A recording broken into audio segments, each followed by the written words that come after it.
So just back from the local yard, and I was looking for something between 7 and 8 inch diameter as a disc to make up the clamp plate and plug for the box project and the shaper. What I got in mind was to pick up some dumbbell weights. What they got was 6 inch diameter and 11 and a half, or 10 and a half inch diameter. Well, 10 and a half is too big for my lathe and 6 inches too small for the project. So having a route through, I found this, which is obviously far too thick. What's that, nearly 2.5 inches. Diameter's a bit big, but if I can turn it and if I can part it, I'll get 2 out of that. And then having a route about, came across this piece, which with a bit of jiggery pokery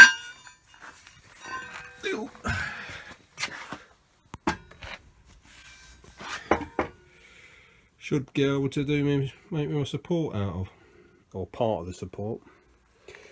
And then there was a crate full of, well, not full, about a dozen horizontal milling cutters. When I looked through them all, most of them were in pretty good nick, but no use to me because they're all duplicates of what I got. Then I spotted this, which is a carbide insert mill. It's it's a T-Max brand, which I think is Cormorant Sandvik. Disappointingly, some of the inserts are damaged, but there you go. I know what it had got on was a ISO 40 arbor, which is what I was looking at. So I'm going to try and clean up the cutter, which is a 9 insert. I think it's 6 inch diameter. I mean, I can't see me ever using it on my mill. I've got a 4 inch, which spinning around at 600 RPM is a bit scary as it spits chips out bloody hot.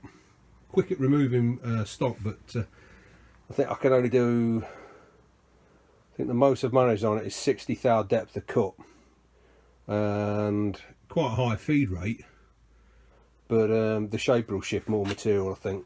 So I'll probably try and flog the cutter, even if it's just spares or repairs. But those 3 bits and a little tiny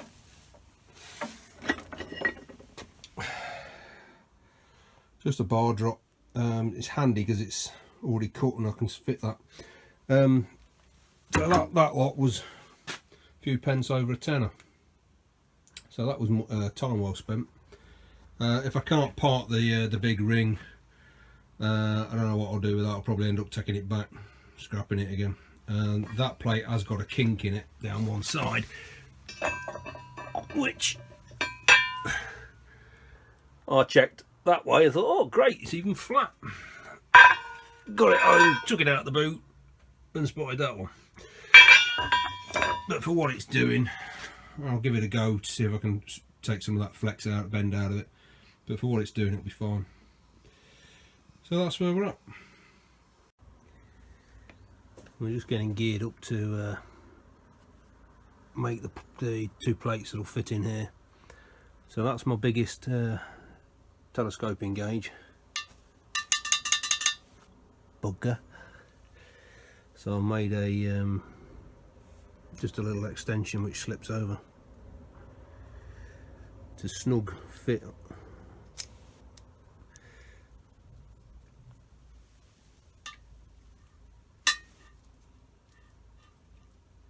And what I wanted to do was to check that it gives me a repeatable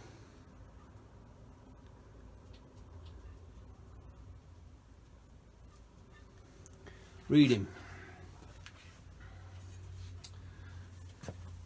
So I've set up a pair of stiff leg calipers, and then I'm just checking that I get the same,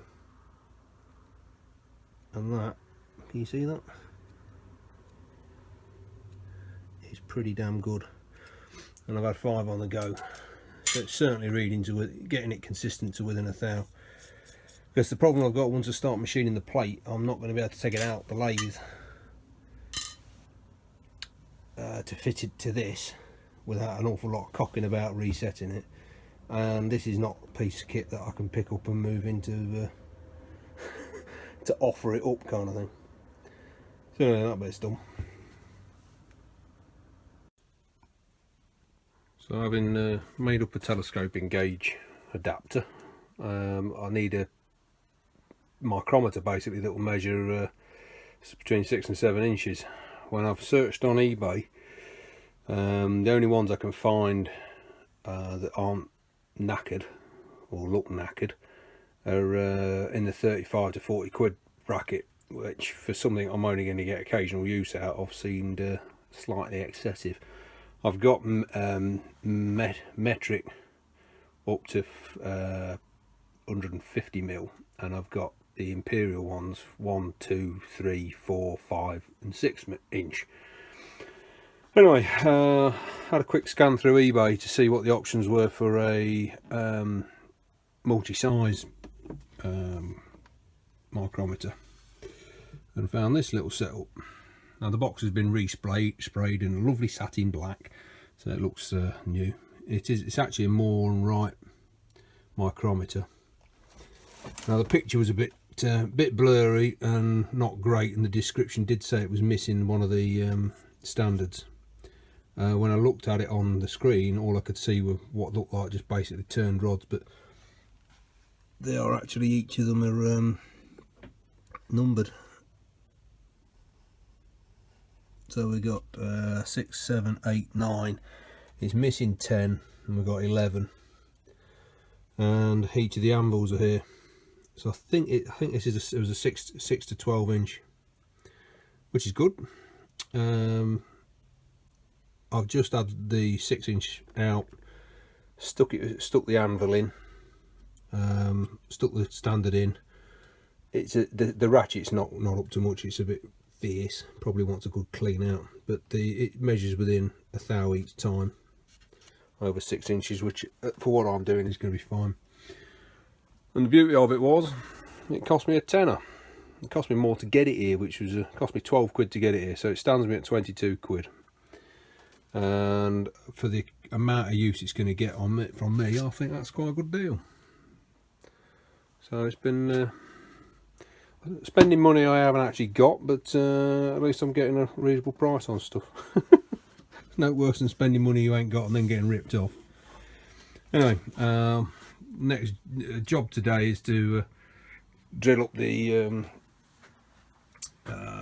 gib strip slot holes for the locking nuts, locking key gibs, or whatever you call them. So I'm setting up the gib, which is in place, the strip. From some discussions I've had with one of my subscribers, put me onto some reading material which I've yet to read and find. The problem is we're using grub screws against the flat gib strip is, as you tighten down the grub screw, they either want to move the gib strip left and right, no big deal, but that also translates into an up and down movement. If you use a point on the end of the adjusting screws, you can get a camming effect when the head is moved backwards and forwards. It tries to ride out of the V from the point. So you don't want a point or a chamfer of any sort. You actually want a cylinder running inside a hole. The problem I've got is I can't come up with an effective way of drilling that piece of tool steel at an angle without it either drifting off and then snapping the tips. I haven't got a milling cutter capable, so what I've elected to do is to put a 3mm hole straight through the side of the slide and straight through as a fresh hole the new gib strip, and then using a piece of brass rod cut a piece off that will actually sit through and go into the gib strip, and then I can hand dress the end of it so it's not proud, and that in effect should stop the gib strip moving left and right. And There's a very small amount of movement it can move on the actual face of the slide, but it's not a lot. A couple of thou. So I think that'll get over the issue. Also, I'm bearing in mind that as it's a shaper, it's not like a lathe cross slide, which is moving pretty much all the time you're using the lathe. So I'm thinking this should be more than adequate. There was no provision for it earlier. The locking screw, which was there, which is I think it's 5/16. I mean, apart from the fact the locking screw was missing on the back of the Gibbs strip, it was literally just a mark where it had been. So working on this is much better than it was. Perhaps not perfect and perhaps not ideal, but better than it was. Anyway, the drill bit's just come through, and oh, I don't know whether you can see it. No, it's too dark. Anyway, it's just come through, so I'm going to drop that all apart now and call it done.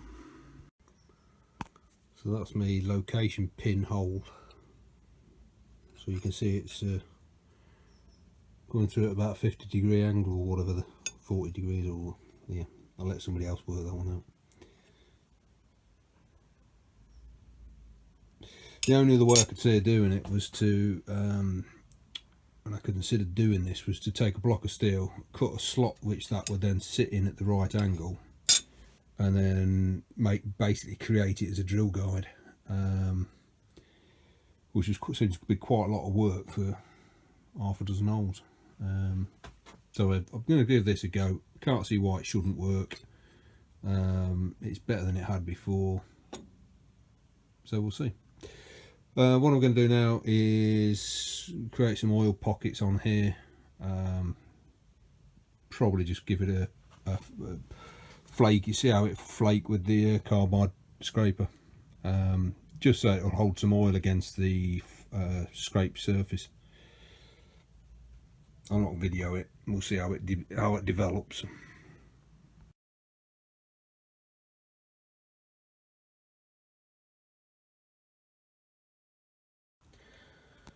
Well, it's a bright and sunny day. The solar panels are all working, so I thought we'd take advantage of the free electricity and start making a start on the location discs for the shaper box.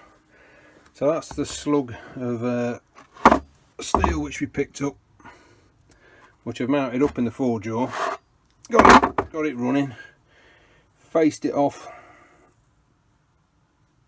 and I actually faced it off on the inside out, because I could see there was quite a bit of there's a run out. It's oval, about 10 thou. So anyway, running your finger across, you can feel the lip at the outside there. So I thought, oh, no problem, I'll go over it and bring it down to round. Now unfortunately my lathe's only 5 inch over the bed, so 10 inch diameter.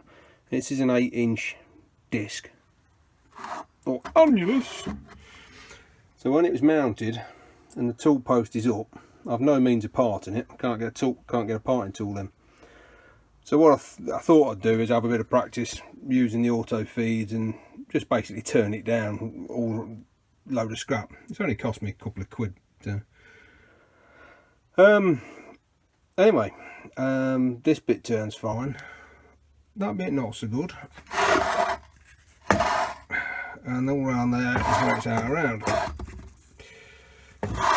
Anyway, cutting a long story short, can you see that really shiny bit there? That is absolutely glass hard. The fire won't touch it, it's just skidding over it.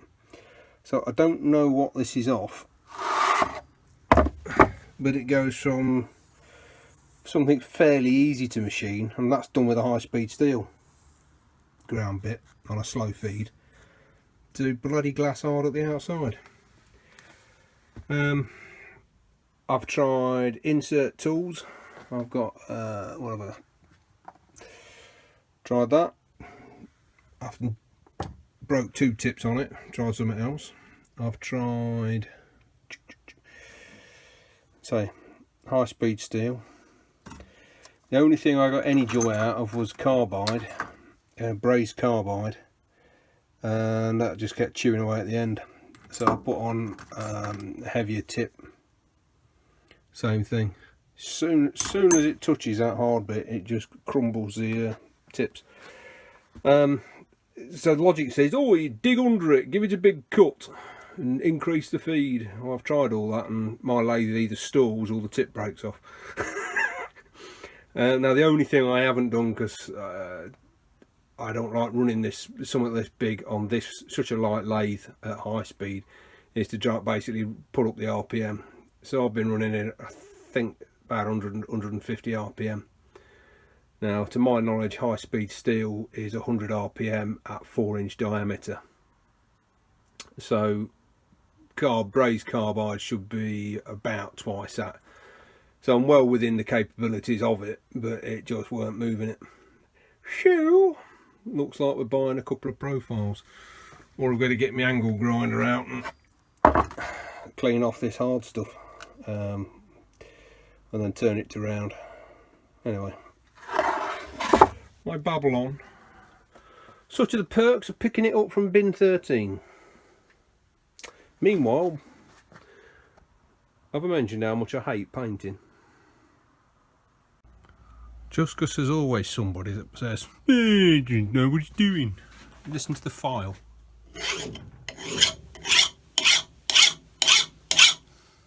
It's biting there. Nothing. So it's that section.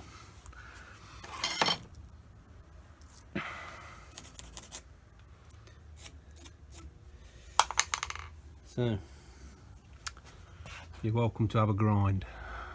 Well, we picked up some burnout plates, actually the drops from another job, so we got them at a reasonable price. Not the one I'm going to show you that was quoted to me online, which I had to pick myself up off the chair for. We're just roughing them off now, getting the scale off, and then I've got to bring them about 1/4 inch OD needs to come off. It's not something I use very often, the auto power feed on the cross slide. I suppose I should use it a bit more often.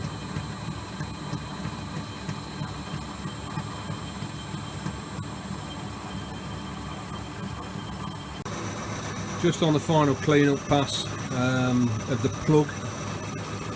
So the diameter has been made as a snug fit.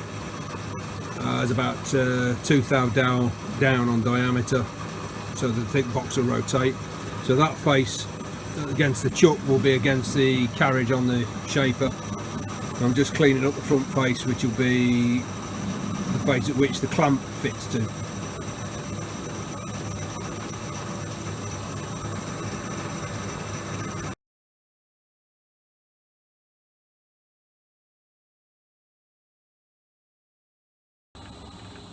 This is the blank for the clamp plate. It's 8-inch diameter. I've got 5-inch over the bed, so I've got about 1 inch to spare, inch and a bit. I've not got a chuck big enough to grow hold of it, so I've drilled and tapped a 1/2 inch hole through the middle.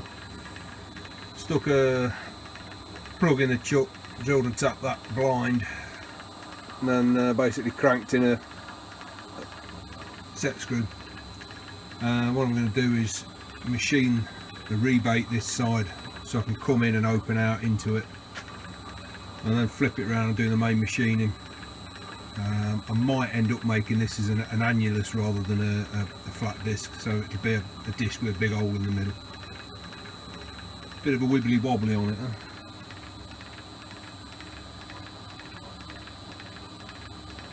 Yeah. Well, do that later. We're just starting on cutting the rebate, which will sit over the top of the centre plug. And chip breaking isn't an option. No matter what I do, I just keep getting stringy, either long tiny strings like this, or I'm stalling the lathe. I really want a decent chip breaker on grinding a tool for that. So I've got a carbide insert tool I might try in a minute.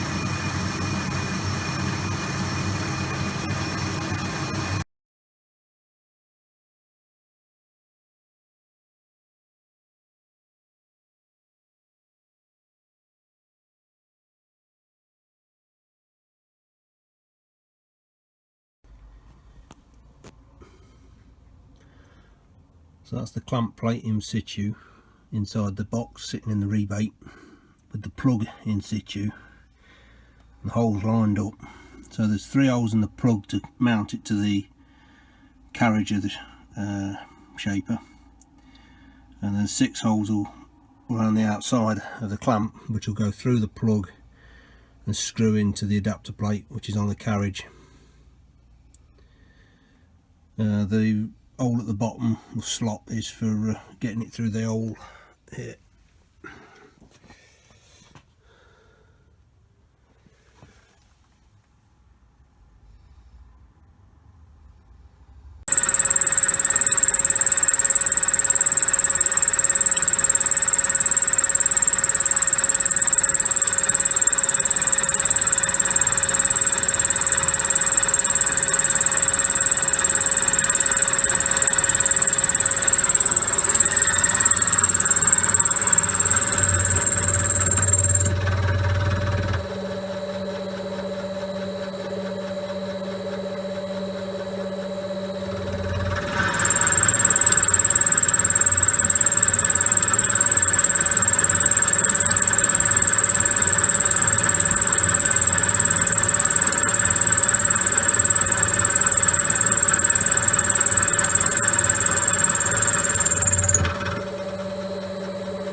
We've milled off the keyway.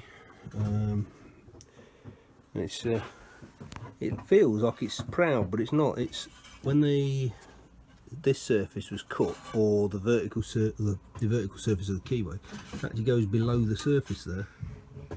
The same just above it. So if I take my ruler or my scale, slide it across. I can just feel something. It's certainly under a thou now. Nothing there. I've stoned it quite heavily, and this section just above it was raised. Plenty of dings, but yeah, I mean it's clamped up tight with those 5/8 tie rods. So that's that bit ready. We've got an invader gear out. That's the bolster plate I mentioned earlier, which now needs cut into size. It's 28mm thick EN8. It's too long and too wide, so I should be able to get a piece out inside of those and then cut it down.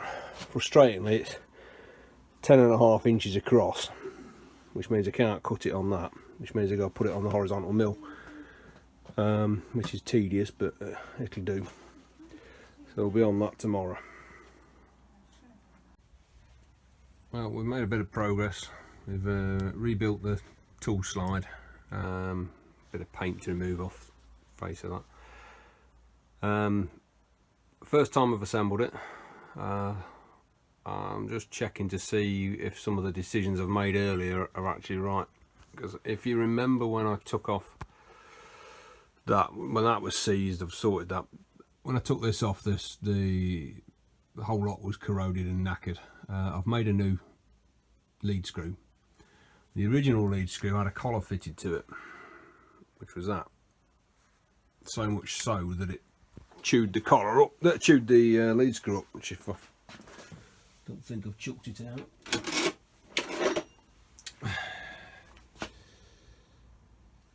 Chewed it all up. The only thing I can see for the reasoning for it is when that tool head is right down to the bottom, so you can see the locking nuts are on the bottomed out here. The bottom of that tool head is well, it can't go back into the body of the shaper. Now the other shaper I've got, the tool head stops. Now I'm not going to give stripping, I'm still bedding it in. But the other tool head finishes with the bottom of this flush with the bottom of the head, so the whole thing goes back.